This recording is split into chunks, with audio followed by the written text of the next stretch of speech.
kape ari tekkinde posuji mon onon yidbe moftude e hutrade kopreji mon cadele mon ngasi halabi cerra ya Play Store wala Google Play mbada télécharger kape keba application ma posma tekka kopreje pofta kape ngande ko kanyum buri webde do e nder leydi Sénégal to banginel dugol kalis hay mbudo ay yobata tirade kalis hay mbudo ay yobata mbele kape ko don haadi mbien ala so tawi ko otoma jogida a ari e station ngaji EDK a sodi gasoil do ponoda yobde ujunere kala ko temedde jeenay mbudu jobata walla nadda koy boutikaji amen low press kala ko codda jobirda kape ene jogi ko ustantuma to bange nganyari posma walla ko jolof chicken codda fof ina jogi ko ina ustonoma kape ina tawe e nder réseau ji mum din station ngaji EDK gonde nder jokli Sénégal kala e kubal wat télécharger kape njeya horema njeya jawdima mbemna ngurdamma.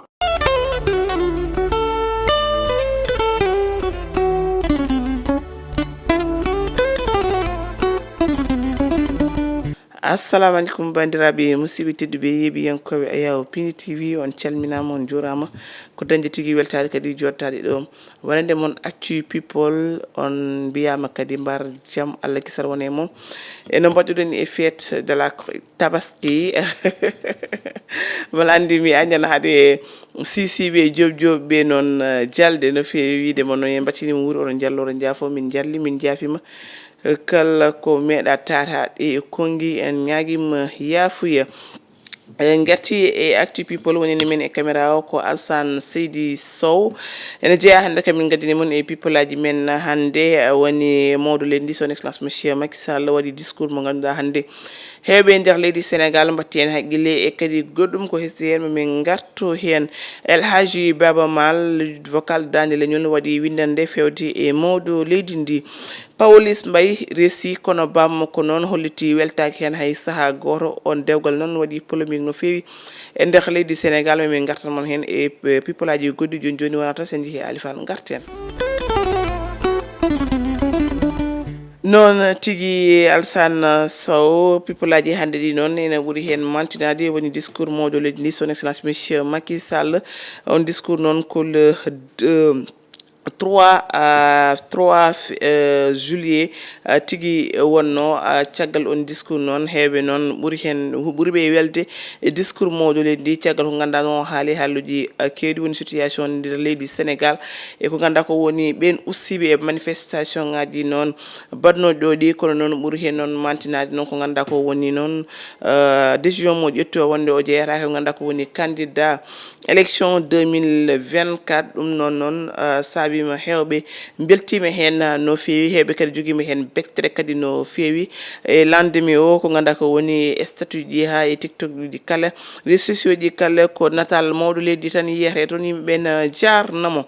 ene wayno noon mo ganduɗa noon woni Youssou Ndour kañum noon waɗi vidéo no holti tigui je suis vraiment ému ɗin kongi mawɗo leydi saabu noon o weltima no fewi décision mo ƴetti o kono noon o hollidde noon tigui wonde o meɗino e haaldude e mawɗo leydi ndi son excellence monsieur Macky Sall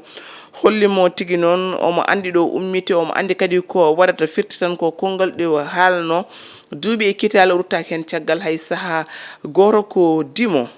ha joni discours mawɗo leydi ndi El Hadji Baba Mal vocal de dande leñol kañum e page mo ko waɗi toon noon posté woni je tiens à féliciter son excellence monsieur Macky Sall e décision ɗiɗi o ƴettiɗi konko noon Baba Mal wiidemo ko tigui noon hande o joguima kadi weltare no fewi kono kadi noon fierté no fewi kono kadi ko fierté noon Sénégal naaɓe kala kono kadi noon ko fierté kadi Afrique kala e discours mawɗo leddi ha joni heddete yiyama noon vidéo ji ganduɗa o saaha noon yimɓeɓe ƴettir ɗum ko ganduɗa ko woni luppe national wiyete Fandia e Fouta Tampi waɗi ko ganduɗa ko woni vidéo no waya no hollita wonde noon e live moko woni noon président koko funtiɓe saabu noon ɗum o wano haalde ɗum ko ɓooyi kono mi joguino yakare makko e 2024 o jooɗo ha oɗo saaha o yuppa ko ganduɗa ko woni bottani ndi totti ɗum almuɓe ɗum tigui noon holliti saabi heeɓe ƴetti ɗum mbaɗi ɗum kadi ko ganduɗa ko woni contenu men mbimo noon luppe national wonde noon yakar Fandia Fouta Tampi koko tasi e on alhaali ha joni keddoɗen ɓeɓe ganduɗa woni rewɓe APR naɓe jiyama tigi noon siège APR aɓe goya boƴƴi kisti no kolliti tigi noon alaɓe ɓe jiiɗi so wona président ƴeewi en vidéo garten. Ha joni discours président yiyama hen idi noon ko manager Ngaka Blindé konko tigi mo ganduɗa noon konko jogui noon jokkodiral Ngaka Blindé ko heewi e statut mo ko holti tigi noon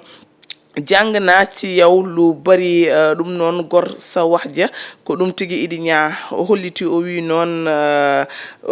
ko o jangi e mawdo leydi ndi ko heewi o wi noon dimu ko kongol mako o jangi e mawdo leydi ndi ko heewi e nyalangal hande ko ɗon tigi noon idi nya holliti waddi hen noon ko ganduɗa ko woni noon photo président de la République du Sénégal. Ha joni e people aji men ko Pawlish Mbaye watta non buzz partout et des sociaux ji Pawlish non récit debbo dimanche oɗo jawtuɗo 2 juillet kono non oɗon mariage non waɗi polémique kewɗo o resi non ko debbo mo ganda machallah ko jontaɗo initité ko Mam Diara Bousso Diop holtam non koye non famille mawɗo jeeya e nder leydi Sénégal e on mariage non yiyama hen caggal mariage o jinnaɗo Pawlish Mbaye waɗi vidéo e ko ganda ko woni Dakar Buzz no holti tigi non wonde non o yadani on mariage ɓernde kadi welani hay saha goto ne tawno tinani mariage o hay saha goto koye tan vidéo ji o yi ɗum o wi Pawlish no jogui jinnaɓe wala hay goto droit wadde non mariage tawɓe tinani ɗum ko noon ko ganda ko woni yawre tigi Pawlish wondi e mabɓe te kadi noon ko mo famɗini ɓe no feewi ala noon ko waɗimo ɗum so wona jawdi aduna noon tigi noon jinnaɗo Pawlish o holliti omo hollita tigi noon Pawlish yetta ko Ba yetta ko Mbaye yetta ko Faye ko konko jibini Pawlish yetta ko Faye e on alhaali noon jinnaɗo Pawlish o noon waɗa classe ñomo ganda woni ma Matar Gueye mo ONG Jamra saabu wiide noon ɓen potani humde dewgal ngal taw konko o tinani e on mariage mo Pawlish yama hen bisu ngone mo ganduɗa konko tigi hokkaji ekiraɗo kono Matar Gueye on alhaali noon Matar Gueye noon adda éclaircissement e holko saabi o ari e mariage Pawlish e wiidemo ko noon o andiri Pawlish ko sababu noon ko ganduɗa ko woni o waɗi intégré e ko ganduɗa ko woni ONG Jamra o soodi carte membre kono noon ko ganduɗa ko woni veille mariage o Pawlish koko noddimo no hollita tigi noon omo yiiɗi o ara e on mariage o wimo noon o wawata arde kono mo wat nelaɓe gara toon walla délégation Pawlish hollitimo tigi noon ko konko ɓuuri yidde o ara o humanamo o yahanamo dewgal ngal hume kono kadi kawiraɓe makko o haalde e mabɓe ɓen tigi kolliti noon teddungal foof ruttama noon o mo ganduɗa woni Mame Matar Gueye o wiidemo ko noon ko ɗum saabi tigi noon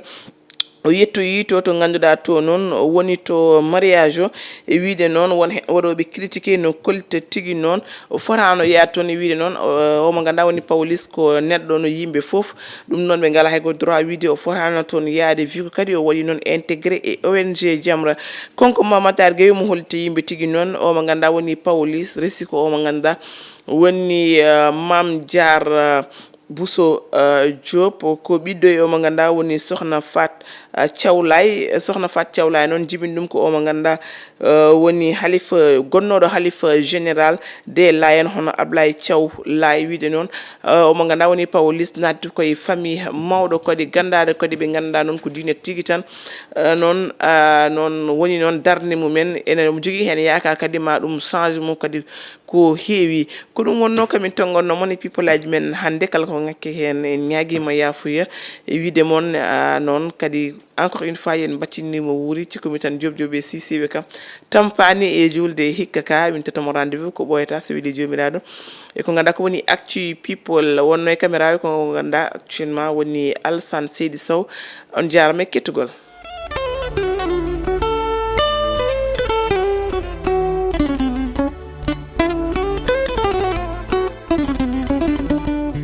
KP ari tekkinde posuji mon onon yidɓe moftude e hutorade kopreji mon caɗele mon gasi ha laaɓi ceerra ya Play Store walla Google Play mbaɗa téléchargé KP keɓa application ma posma tekka kopreje pofta KP gande ko kañum ɓuuri webde ɗo e nder leydi Sénégal to banggue neldugol kalis hay mbuɗo a yoɓata tirade kalis hay mbuɗo a yoɓata beele KP ko ɗon haadi mbiyen ala so tawi ko auto ma joguiɗa a ari e station ngaji EDK a soodi gasoil ɗo ponnoɗa yobde ujunere kala ko temedde jeenayi mbuɗu joɓata walla naɗɗa koye butikaji amen low press kala ko coɗɗa joɓirɗa kape ene jogui ko ustantoma to banggue gagnari posma walla ko jolof chicken coɗɗa foof ina jogui ko ina ustonoma kape ina tawe e nder réseau ji mum ɗin station ngaji EDK gonɗi e nder jokli sénégal kala e kuɓal wat téléchargé kape jeeya hoorema jeeya jawdi ma mbemna gurdam ma